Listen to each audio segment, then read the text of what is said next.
Bismillahirrahmanirrahim. Assalamualaikum warahmatullahi wabarakatuh.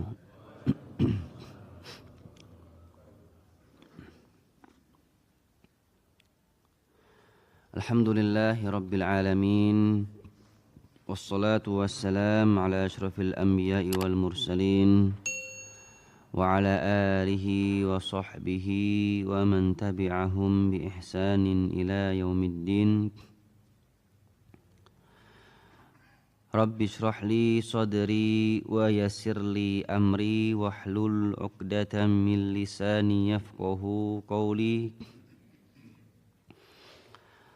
Rabbana zidna ilma warzuqna fahma. Allahumma 'allimna ma yanfa'una wanfa'na bima 'allamtana wa zidna ilma. Allahumma faqihna fid din wa'allimna at-ta'wil waftah lana futuhal 'arifin birahmatika ya arhamar rahimin. Allahumma amin.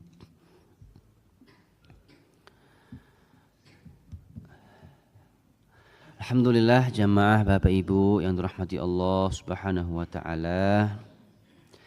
Di pagi hari ini yang cerah, mari kita bersyukur kepada Allah Azza wa Jalla yang tidak henti-hentinya melimpahkan nikmatnya, hidayahnya serta rahmatnya kepada kita semua, sehingga kita masih mampu melangkahkan kaki menuju masjid walaupun udara yang dingin, tapi tidak menghalangi semangat kita untuk melaksanakan ibadah.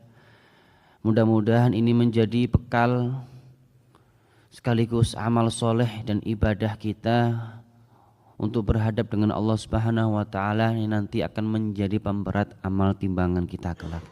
Allahumma amin. Yang kedua kalinya salat beriring salam tak lupa kita haturkan kepada baginda Rasulullah Muhammad sallallahu alaihi wasallam, kepada keluarganya, para sahabat, tabi'in dan tabi'ut tabi'in dan orang-orang yang senantiasa mengikuti sunnah-sunnah beliau hingga nanti tegak hari kiamat. Bapak Ibu yang dirahmati Allah Subhanahu wa taala, insyaallah pada kesempatan pagi hari ini kita akan mencoba mentadabburi firman-firman Allah dalam Al-Qur'an yang mana masih ada kaitan erat dengan beberapa pertemuan kita yang lalu yang menceritakan tentang Qarun. Maka ketika kita mempelajari Qarun, kalau tanpa mempelajari kisah ini, maka seperti ada yang kurang. Yaitu siapa? Musa alaihissalam. Yang mana nanti kisah Musa alaihissalam ada keterkaitan yang sangat erat dengan kisah perjalanan Rasulullah sallallahu alaihi wasallam.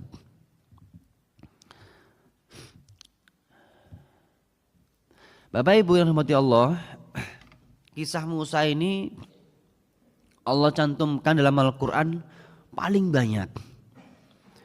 Bahkan nama Musa alaihi salam itu Allah sebutkan dalam Al-Qur'an kurang lebih sekitar 130 kali.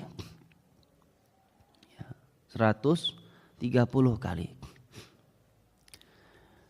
Lebih banyak daripada penyebutan nama Rasulullah Muhammad, yang mana kalau kita telusuri nama baginda Muhammad dalam Al-Quran itu hanya disebutkan kurang lebih 6 kali. Yang satunya Allah sampaikan dengan nama Ahmad, min ba'dismuhu Ahmad. Nabi Musa 130 kali. Tapi uniknya di dalam Al-Quran Allah tidak mencantumkan nama surat dengan nama Musa. Ada surat Yunus. Kemudian apa? Di antara nama surat dengan nama Nabi Yusuf. Kemudian yang lain Ibrahim. Muhammad ada tidak? Ada. Yang lain Hud, Yunus. Tapi nama Musa tidak ada. Padahal Allah paling banyak menyebutkan nama Musa. Dan kisah dalam Al-Quran yang terlampirkan itu kisah Musa yang paling banyak. Ya. Dan Allah menyebutkan kisah Musa dalam Al-Quran ini di dalam kurang lebih 30 surat. 30 surat. Setiap pekan kita membaca satu surat yang di dalamnya ada kisah Musa. Bapak Ibu ada yang tahu surat apa itu? Surat Sabbihisma Rabbikal A'la. Setiap hari Jumat, setiap khatib dan imam memimpin jamaah sholat Jumat. Dan ada satu surat lagi yang Allah ceritakan, yang disunahkan untuk kita baca setiap pekan. Surat Al-Kahfi. Kisah Musa dengan siapa? Dalam Al-Kahfi itu Nabi Khidir. Ini menandakan bahwasanya Allah ingin kepada kita sering-sering baca kisah Musa. Setiap pekan kita ulang-ulang terus. Baik dalam soal Kahfi, cerita tentang perjalanan Musa dengan Khidir. Baik dalam surat Al-A'la, hal ataka hadithu Musa.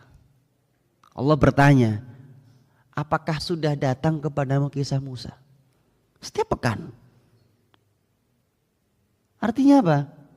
Berita, informasi, kisah, cerita tentang Musa ini harus kita pelajari. Apa rahasia, pelajaran, hikmah di balik perjalanan Musa alaihissalam? Yang mana kalau kita renungi Bapak Ibu, di antara kisah-kisah Nabi yang lain dari Nabi Yusuf, Nabi Ibrahim, Nabi Musa, Nabi Yunus, Nabi Hud, Nabi Nuh, yang paling banyak terjadi dan paling relevan dengan kehidupan kita sampai nanti akhir zaman itu kisah Musa. Makanya Allah sampai mengulang-ulang tentang perjalanan Musa alaihissalam. Yang paling banyak dan paling lengkap kisah Musa bisa Bapak Ibu dapati dalam 3 surat. Surat Asy-Syu'ara, surat An-Naml, dan surat Al-Qasas. Yang pertama surat apa tadi? Asy-Syu'ara, yang kedua An-Naml, yang ketiga Al-Qasas. Dan dalam Al-Qasas tadi pernah kita belajar kisah tentang Qarun. Dan uniknya Bapak Ibu, 3 surat ini tuh urut. Asy-Syu'ara yang pertama, An-Naml yang kedua, Al-Qasas yang ketiga. Surat yang ke-26, 27, 28. Dan lebih menariknya, Allah turunkan 3 surat ini bareng, bersamaan. Syu'ara, An-Naml, Al-Qasas. Ada yang tahu kapan surat ini diturunkan? Ada yang pernah membaca sejarahnya? Asbabun nuzulnya.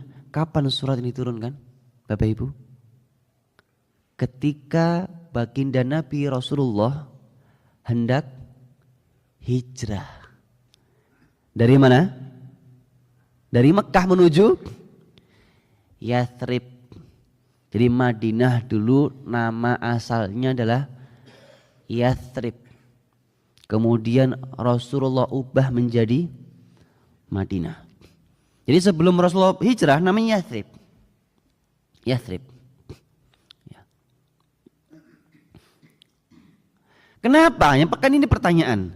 Kenapa Allah menurunkan kisah Musa di saat Rasulullah itu hendak hijrah dari Mekah menuju Madinah atau bisa disebut dengan Yathrib. Ternyata banyak sekali rahasia dan hikmah di balik diturunkannya 3 surat dan secara bersamaan pula. Kita ambil dari surah Al-Qasas. A'udzu billahi minasyaitonir rajim. Tasin mim. Allah awali surat ini dengan Tasin mim. Ada yang tahu istilah ayat ini itu dengan istilah apa? Ayat yang isinya tentang huruf-huruf hijaiyah itu disebut ayat apa? Ayat muqatta'ah. Ayat apa Bapak Ibu? Muqatta'ah. Ayat yang terpisah-pisah, terputus-putus. Kenapa? Tidak bersambung.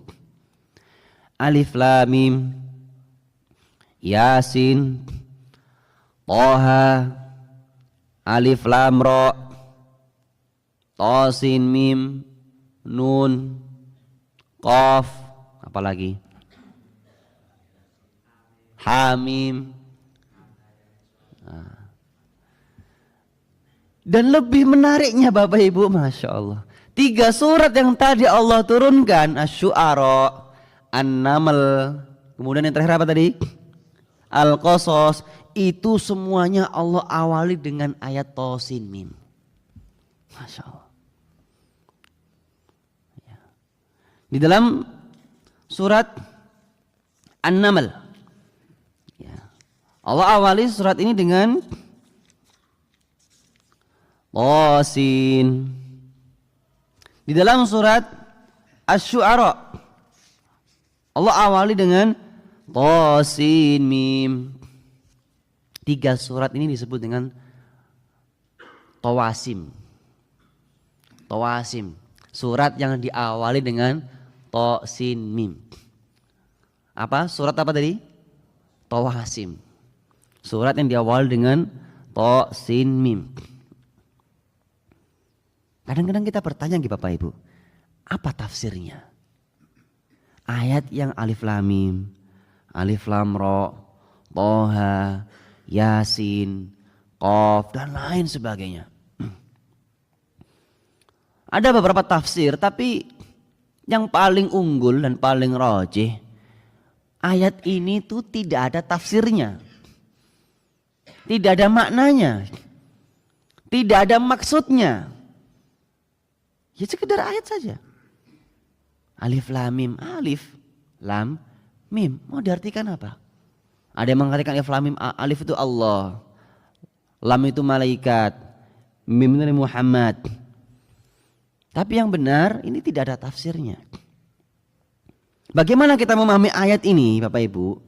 Nanti panjenengan bisa melihat. Cari, kumpulkan setiap surat yang diawali dengan ayat muqatta'ah. Alif Lam Mim, Alif Lam Ra, Kaf Ya Ain Shad, Hamim, Tasin Mim. Itu pasti ayat berikutnya bisa dilihat, cek nanti. Dicek, diperiksa. Ayat berikutnya pasti Allah menjelaskan tentang Al-Quran. Mau bukti? Surat Al-Baqarah. Alif Lam Mim. Berikutnya apa? Dzalikal kitabu la raiba fi hudal lil muttaqin. Allah menjelaskan bahwasanya Al-Quran ini hak, tidak ada keraguan. Surat Yasin yang biasa dibaca setiap malam Jumat. Yasin. Berikutnya apa? Wal Qur'anil Hakim. Masya Allah. Thaha. Thaha. Ma anzalna alaikal Qur'ana litashqa. Al-Quran, Al-Quran, Alkitab, Al-Quran. Di dalam surah Al-Qasas juga sama.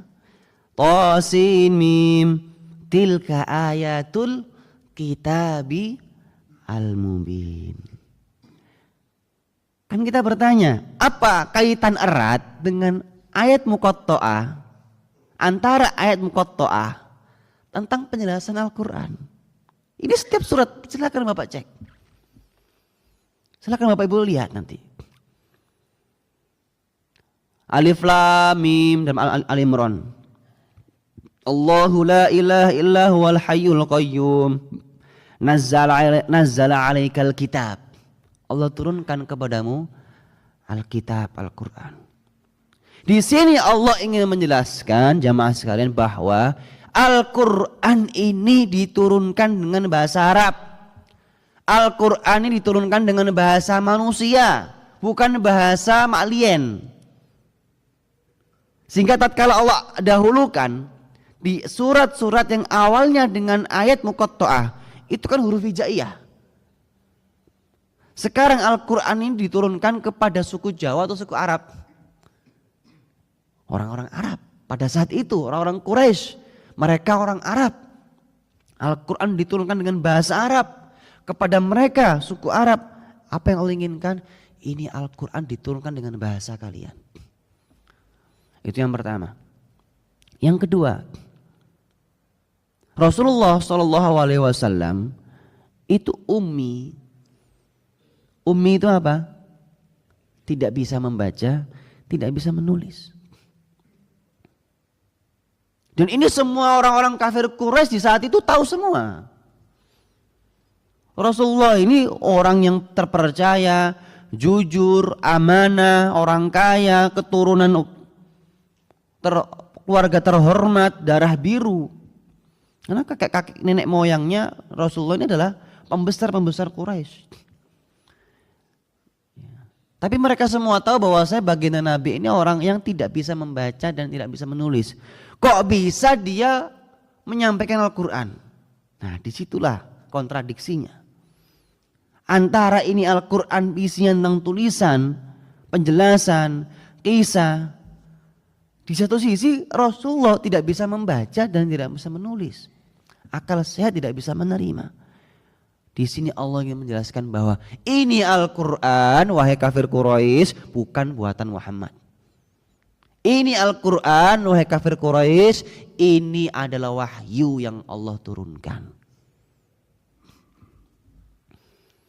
Sehingga ayat-ayat muqatta'ah itu menjadi hujjah bahwasanya orang kafir Quraisy itu paham Al-Quran ini adalah bukan buatan Muhammad. Sehingga Walid bin Mughirah, bapaknya Khalid bin Walid. Khalid bin Walid punya bapak Walid. Walid namanya Walid bin Mughirah. Itu pernah diutus oleh Abu Jahal datang kepada baginda Nabi untuk debat. Karena Walid bin Mughirah ini orang paling pinter di kalangan kafir Quraisy yang mengerti syair-syair Arab. Sastra Arab itu paling jago. Datang kepada Nabi. Kemudian Walid bin Mughirah ingin mendengar apa Al-Quran itu. Tolong sampaikan kepada saya. Rasulullah baca, bergetar itu Bapak Ibu. Walid bin Mughirah bergetar. Kemudian dia mengatakan, demi Allah ini bukan perkataan manusia. Demi Allah ini bukan buatan manusia. Saya belum pernah menemukan syair-syair sastra Arab yang seindah yang disampaikan oleh baginda Nabi. Tapi pada akhirnya lakulihal Walid bin Mughirah tatkala pulang, dia tahu kebenaran Al-Quran, tapi dia gengsi, nggak mau mengakui Rasulullah sebagai utusan Allah Subhanahu Wa Taala. Ya, makanya dalam surah Al-Mudathir itu Allah katakan apa? Ya, dalam surah Al-Mudathir, A'udzubillahi minasyaitonirrajim. Allah abadikan.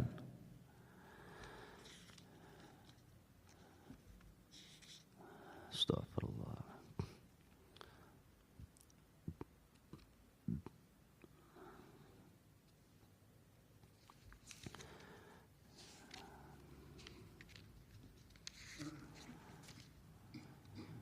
Innahu fakkara wa qaddar faqutila kaifa qaddar thumma qutila kaifa qaddar thumma nadhar thumma abasa wa basar thumma adbara wastakbar. Ada seseorang yang datang kepada baginda Nabi. Kemudian dia disampaikan tentang isi Al-Quran. Dia berpikir, dia merenung. Tsumma nazar, dia melihat, dia percaya ini bukan buatan Muhammad. Tsumma abasa wa basar, kemudian tatkala dia pergi dari baginda Nabi, ada barawastakbar, dia menyombongkan diri, gengsi. Tidak mau mengakui. Faqala in hadza illa sihru yu'thar. Kemudian ketika bertemu dengan Abu Jahal dan para pengikutnya, keroco-keroconya, Walid bin Mughirah mengatakan ini adalah sihirnya Muhammad. Jangan dekat-dekat dengan sihirnya Muhammad, pengaruhnya luar biasa. Padahal apa? Walid bin Mughirah tahu kalau orang sampai mendengar Al-Quran, dia pasti masuk Islam. Karena pada zaman itu orang paham bahasa Arab. Beda dengan kita Bapak Ibu. Kita mendengar Al-Quran belum tentu paham. Orang kafir zaman sekarang mendengar Al-Quran belum tentu bisa langsung masuk Islam. Di zaman Rasulullah, orang dengar Al-Quran bergetar itu kepalanya. Sehingga paham isinya, mengakui bahwasanya ini bukan buatan manusia. In hadza illa qaulul bashar. Kata Walid bin Mughirah, ini perkataan manusia. Mana Muhammad itu dusta. Dia membuat sihir, dia buat jampi-jampi agar dia bisa mempengaruhi orang lain. Ya. Sa'uslihi saqor, kata Allah, akan aku masukkan dia ke dalam neraka saqor. Makanya Walid bin Mughirah itu salah satu orang yang Allah janjikan walaupun dia masih hidup di stempel masuk neraka. Kenapa? Dia berani dusta. Yang satu Walid bin Mughirah, yang satu siapa? Abu Lahab. Tapi Walid bin Mughirah tidak sebutkan namanya. Abu Lahab Allah sebutkan namanya. Tabbat yada abi lahabi wala. Ya. Kembali ke Al-Qasas. Tilka ayatul kitabil mubin. Al-Quran itu adalah ayat-ayat yang jelas, ayat-ayat yang benar, ayat-ayat yang hak, tidak bisa dibantah. Kami bacakan kepadamu wahai Muhammad, natlu alaika min naba'i Musa wa fir'auna bil haqq. Kami sampaikan kepadamu informasi berita yang sangat penting wahai Muhammad, cerita tentang Musa dan Fir'aun bil haqq, dengan benar, liqaumi yu'minun, hanya untuk orang-orang yang beriman. Makanya Bapak Ibu, kisah dalam Al-Quran ini Allah sampaikan khusus bagi mereka yang percaya. Kalau tidak percaya, ya tidak apa-apa. Kenapa? Cerita dalam Al-Quran itu pasti benar, tidak mungkin salah, tidak mungkin keliru, berbeda dengan sejarah manusia. Bahkan sejarah Rasulullah sendiri itu perlu kita telusuri. Ini valid tidak? Ini sahih atau dhaif? Tapi kalau sejarah dalam Al-Quran, kalau sudah Allah yang menyampaikan, sudah gak usah cari sanadnya. Ini pasti benar. Apa kata Allah? Inna fir'auna ala fil ard. Sesungguhnya Fir'aun itu berbuat sombong di Mesir. Jadi ini kisahnya Rasulullah diceritakan tentang Fir'aun. Wahai Muhammad, di Mesir zaman dahulu ada seorang penguasa namanya Fir'aun. Dia sombong sekali, dia congkak sekali, diktator, bengis, kejam, jahat. Wa ja'ala ahlaha syi'an. Di antara karakter Fir'aun, dia suka memecah belah masyarakat. Rakyatnya dipecah belah.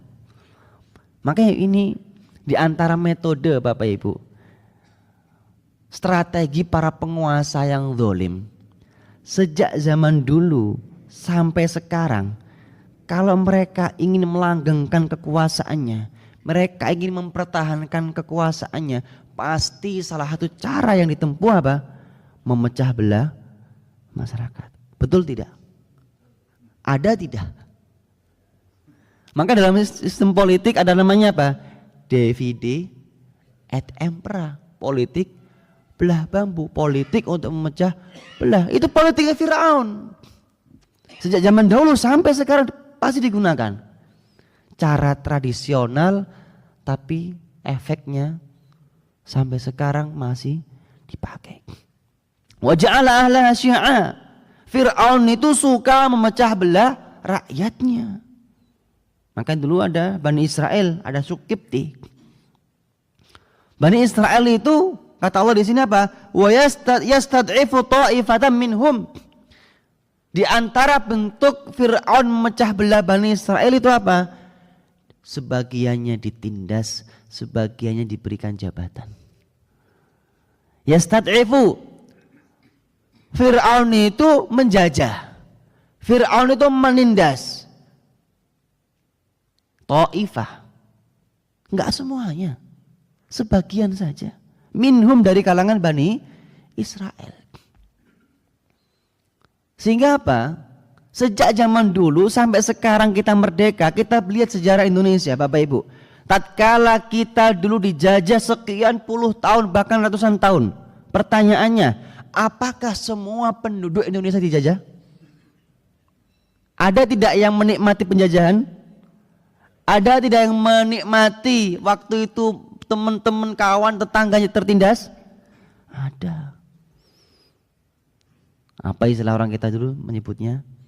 Londo ireng. Londo pesek. Di zaman Musa juga begitu. Tidak semuanya Bani Israel dijajah. Tidak semuanya Bani Israel ditindas. Ada yang sebagian menikmati penindasan yang dilakukan kepada Bani Israel. Siapa salah satunya? Qarun. Qarun itu inna Qaruna kana min qaumi Musa. Qarun itu umatnya Musa. Qarun itu Bani Israel. Muridnya Musa. Tapi dia termasuk orang yang menikmati penindasan dan penjajahan. Kenapa? Sama Fir'aun dikasih jabatan. Ini bukan ilmu cocok logi Bapak Ibu. Jangan baca di tafsirnya. Qarun itu diberikan jabatan apa? Untuk mengawasi Bani Israel. Jadi mandor. Dulu waktu kita dijajah, ada enggak orang yang jadi mandornya orang Indonesia? Ada. Artinya apa? Nah, inilah kita pentingnya membaca sejarah. Bahwa sejarah dalam Al-Quran itu bukan kok Allah mengisahkan berhenti pada masa itu saja Bapak Ibu. Tidak. Kata Allah, wa tilkal ayyamu nudawiluha bainan nas. Hari-hari yang pada saat itu Allah ceritakan akan Allah pergilirkan, akan Allah pergantikan di antara manusia. Apa maksudnya? Sejarah itu akan terus berulang. Dulu ada Fir'aun, sekarang juga ada Fir'aun walaupun namanya beda. Dulu ada Qarun, sekarang juga ada Qarun walaupun namanya bejo.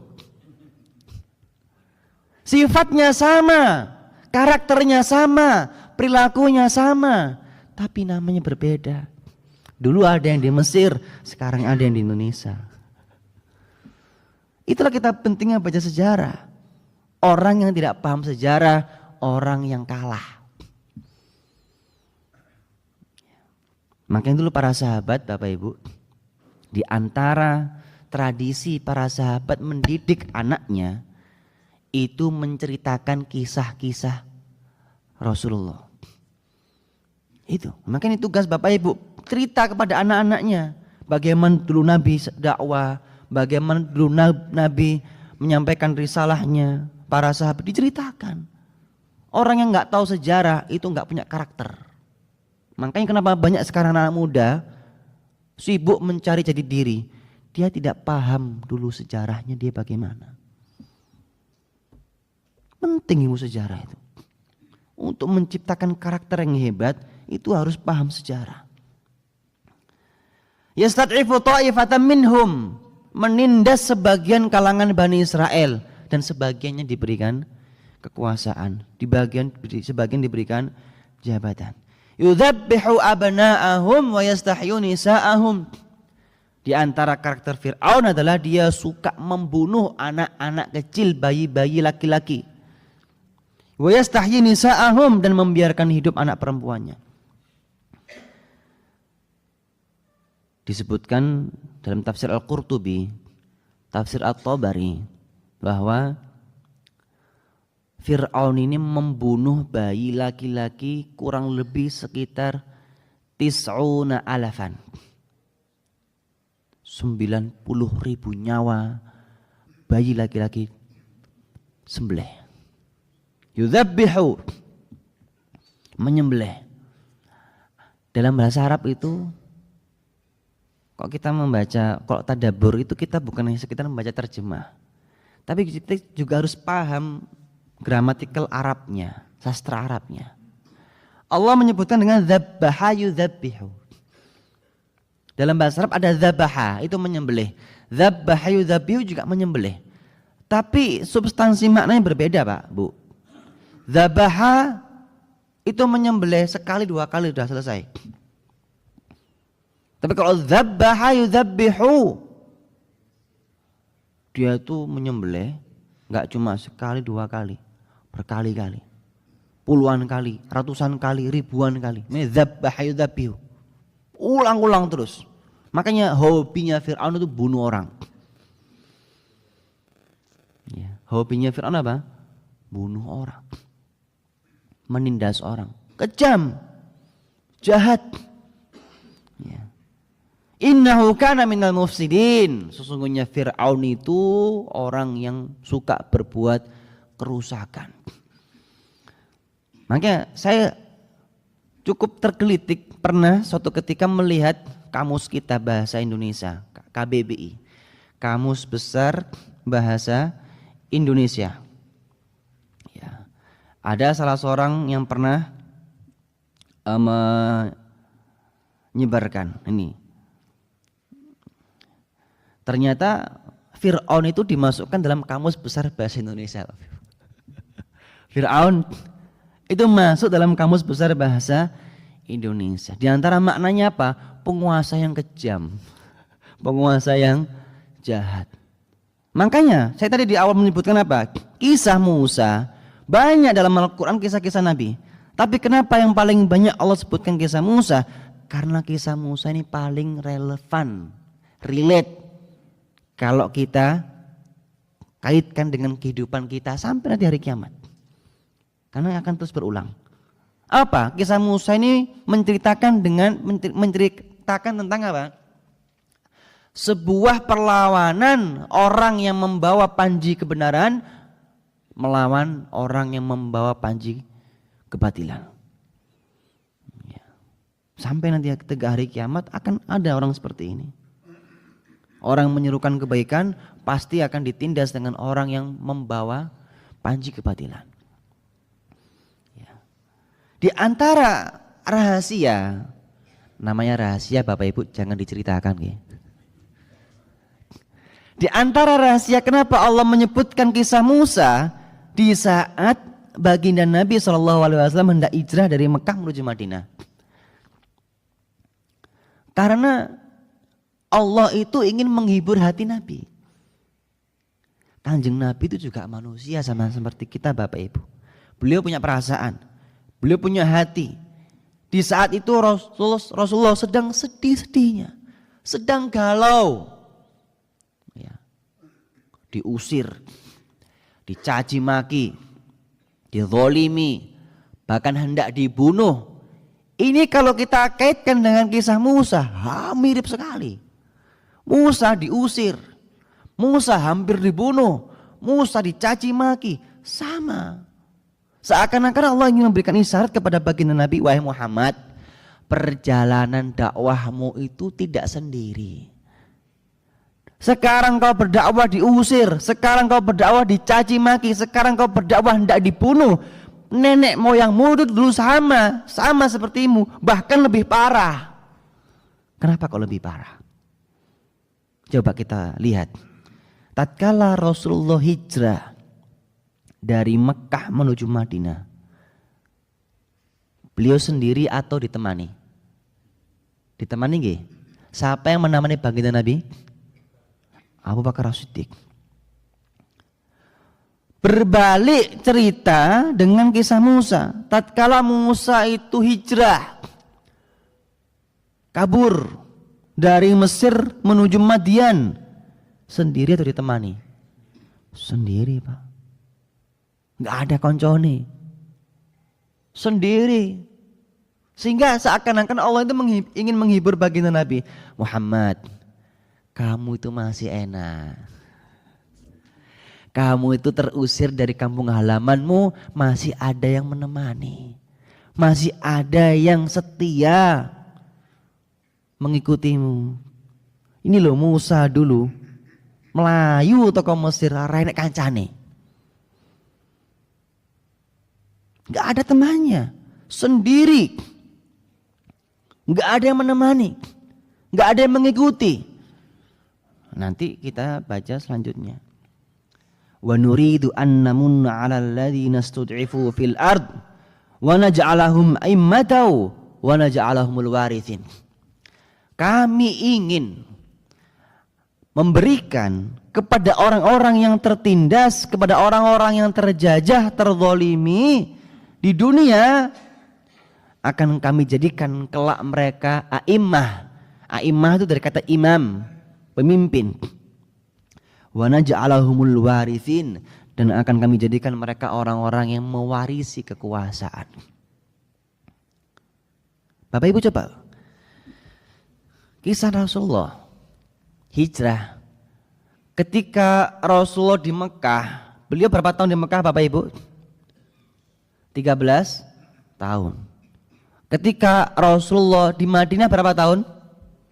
10 tahun. Ini sama dengan kisahnya Musa alaihissalam. Ketika Nabi Musa hijrah dari Mesir menuju Madian, itu kurang lebih 10 tahun. Kurang lebih 10 tahun. Ada yang mengatakan 8 tahun. Dan kalau mengatakan, kalau merujuk kepada pendapat 8 tahun, ini persis sekali dengan kisah Rasulullah. Apa? Tatkala Musa di tahun ke-8 dia kembali menuju Mesir. Dan pada saat itu Nabi Musa diberikan mandat, diberikan perintah oleh Allah untuk berdakwah kepada Fir'aun. Dan pada saat itu kekuasaan Fir'aun apa? Tumbang. Ya. Rasulullah tatkala kembali ke Madinah, kembali ke Mekah, melakukan Fathu Mekah di tahun keberapa? Tahun ke-8. Di tahun ke-8. Rasulullah diperintahkan untuk membebaskan Mekah di tahun ke-8. Sama persis bagaimana Nabi Musa kembali dari Madian menuju Mesir di tahun ke-8. Fir'aun tumbang, Musa memimpin Mesir. Tatkala Rasulullah Fathu Mekah, kafir Quraisy tumbang, Rasulullah menjadi pemimpin. Ini kan surat diturunkan ketika Rasul hijrah dari Mekah menuju Madinah. Tapi Allah sudah kasih kisi-kisi. Sudah kasih kunci jawabannya. Apa? Kami ingin memberikan kekuasaan, kepemimpinan kepada orang-orang yang tertindas. Ini kan kondisinya di mana Rasulullah pada saat itu tertindas tidak? Tertindas, terjajah. Bayangkan Bapak Ibu, Rasulullah pernah diboikot 3 tahun. Diboikot itu diapakan? Tidak boleh bermuamalah dengan warga Quraisy pada saat itu. Yang diboikot bukan baginda Nabi saja, seluruh Bani Hashim dan para sahabat. Jadi mengungsi di satu daerah. Istilah begini, jenengan diboikot sama warga Jogja. Nggak boleh beli di toko-tokonya orang Jogja. Jenengan mau beli kemana? Mau belanja kemana? Dan itu nggak cuma sehari 2 hari, nggak cuma sebulan 2 bulan, 3 tahun. Dijajah tidak? Dijajah itu. Ditindas tidak? Ditindas.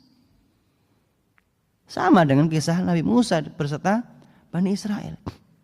Tapi di sini Allah menjanjikan, wahai Muhammad, engkau sekarang tertindas, engkau sekarang terzolimi, engkau sekarang terjajah, tapi nanti akan datang satu masa engkau akan berkuasa. Akan datang satu masa engkau akan memimpin. Allah kasih janji. Bapak Ibu sekalian rahimakumullah. Di sini kita bisa mengambil pelajaran bahwa ketika Allah itu ingin memberikan sesuatu nikmat karunia yang besar, Allah tidak memberikan secara cuma-cuma. Allah kasih ujian dan cobaan. Itu sudah sunatullah. Jadi jangan merasa hidup ini ideal, nggak ada. Hidup itu memang nggak enak. Dunia ini tidak adil. Betul tidak? Betul. Memang dunia tidak adil. Rasulullah katakan dalam hadis, ad-dunya mal'un wa mal'un ma fiha. Dunia itu terlaknat dan semua isinya terlaknat. Artinya apa? Kita hidup di tempat yang terlaknat. Kalau mencari ideal kehidupan di dunia nggak ada. Isinya adalah ketidakenaan, isinya ada kesengsaraan. Dan memang dunia itu kata para ulama darul ibtila, tempatnya ujian, tempatnya cobaan. Sudah suruk ya? Oh belum. Kurang berapa menit? Oh 10 menit.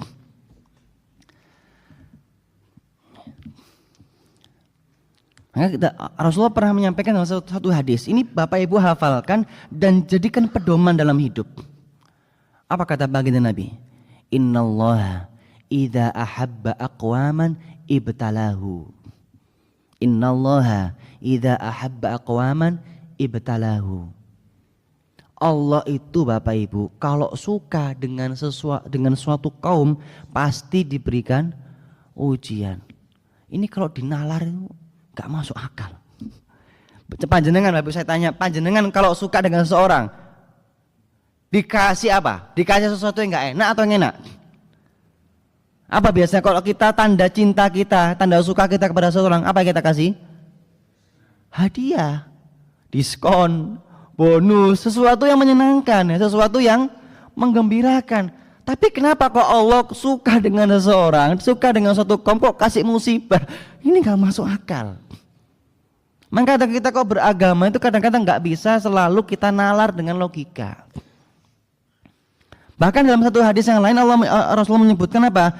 May yuridillahu bihi khairan yusib minhu.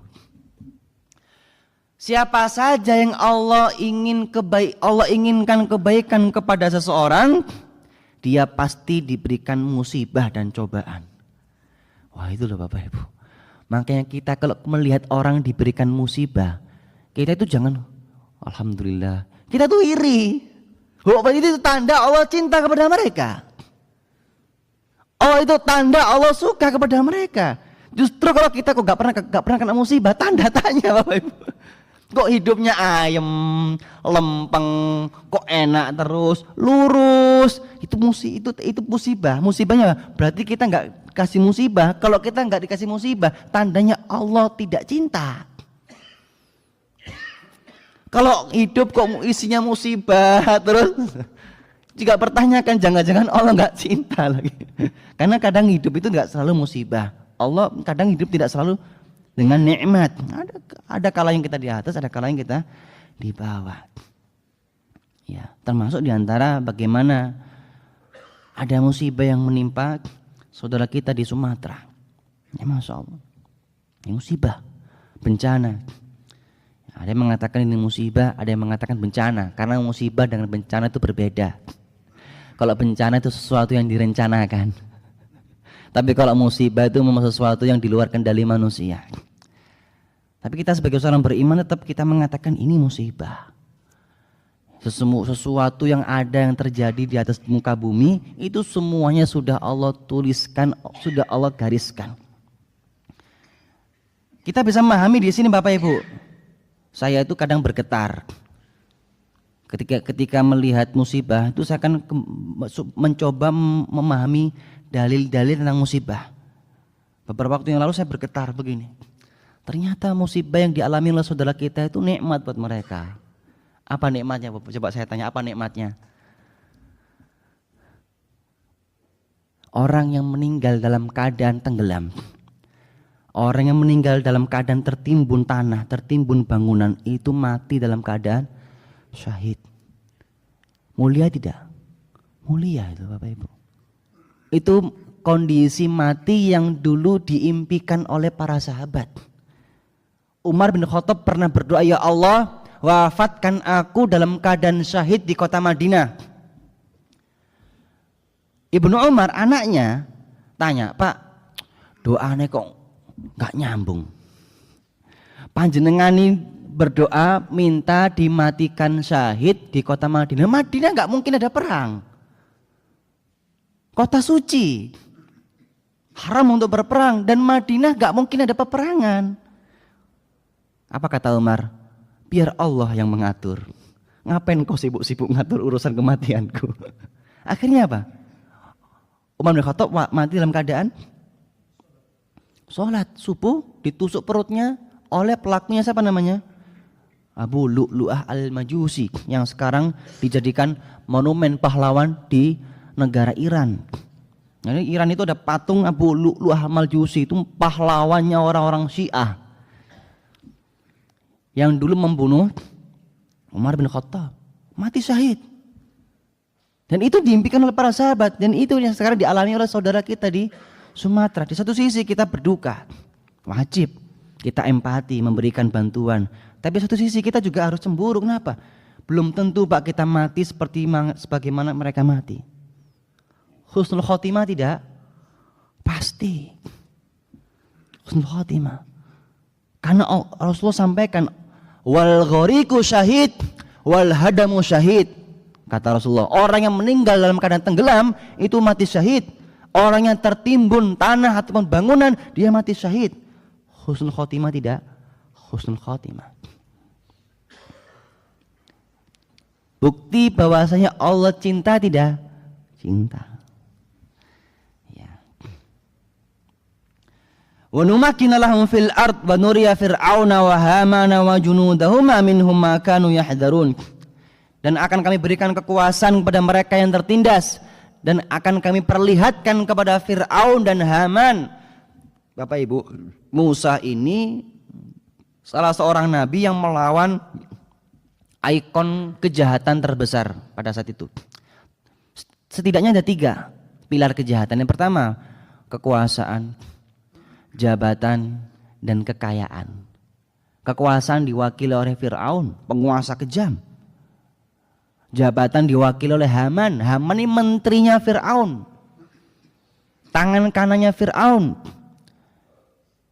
Fir'aun punya menteri namanya Haman. Allah abadikan dalam Al-Quran. Kenapa? Ini Haman ini penjahat luar biasa, yang meluruskan, yang memudahkan, yang melancarkan segala bentuk kebijakan Fir'aun, ya Haman ini. Yang ketiga siapa? Qarun. Ini konglomerat, donatur utama, orang kaya. Musa melawan 3 tirani ini sendiri. Sedangkan Rasulullah melawan Abu Jahal dan seluruh pengikutnya sendiri tidak? Atau ditemani para sahabat. Seakan-akan Allah ingin menghibur, wahai Muhammad, dakwahmu itu masih enak. Perjalananmu itu sesulit apapun tidak sesulit nenek moyangmu dulu siapa? Musa. Musa itu melawan Fir'aun, melawan Haman, melawan Qarun, itu dewean. Bani Israel, mana Bani Israel? Tidak mau ikut Musa. Ketika Musa ingin mengajak Bani Israel untuk berjihad melawan Fir'aun, apa kata mereka? Idhab anta wa rabbuka faqatila inna hahuna qa'idun. Itu puncaknya kekurang ajaran sebagai seorang umatnya Nabi. Apa kata mereka? Wahai Musa, pergilah engkau sama Tuhanmu, biar kami sih duduk melihat engkau berperang melawan Fir'aun. Enggak, kurang ajar. Kurang ajar sekali. Musa sendiri Bapak Ibu, tidak ada yang menemani kecuali satu, siapa? Harun. Sedangkan Rasulullah ada Abu Bakar, Rasulullah ada Umar, Rasulullah ada Hamzah, banyak sahabat. Ketika perang Badar, sudah selesai belum? Belum, kurang berapa menit? Setengah jam. Nek cerita begini seru Pak ya. Ketika perang Badar, itu kan diantara tujuan awalnya Rasulullah ingin mencegah kafilah dagangnya Abu Sufyan yang membawa barang dagangan. Kenapa? Harta yang dimiliki Rasulullah dan para sahabat dulu ketika di Mekah ini kan dirampok oleh orang-orang Quraisy, diambil semua, dicuri, sehingga Rasulullah ingin membalas. Ketika mereka berdagang pulang dicegat, diambil barangnya. Tetapi strategi ini tercium oleh Abu Sufyan, sehingga Abu Sufyan mengirimkan pesan kepada Abu Jahal untuk mengirim pasukan. Abu Sufyan yang awalnya ingin lewat Jogja malah lewat Semarang. Rasulullah ketika mencegat di satu titik itu, ternyata yang ditemui bukan Abu Sufyan. Siapa? Abu Jahal dengan membawa 1000 pasukan. Rasulullah hanya 313 orang. Dan itu disebutkan hanya membawa 5 kuda. Niat perang? Tidak. Ini enggak niat perang. Tapi kok pada akhirnya disuruh perang. Rasulullah ketika itu diam.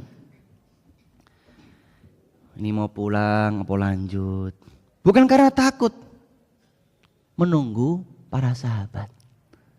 Setuju apa ora? Kenapa?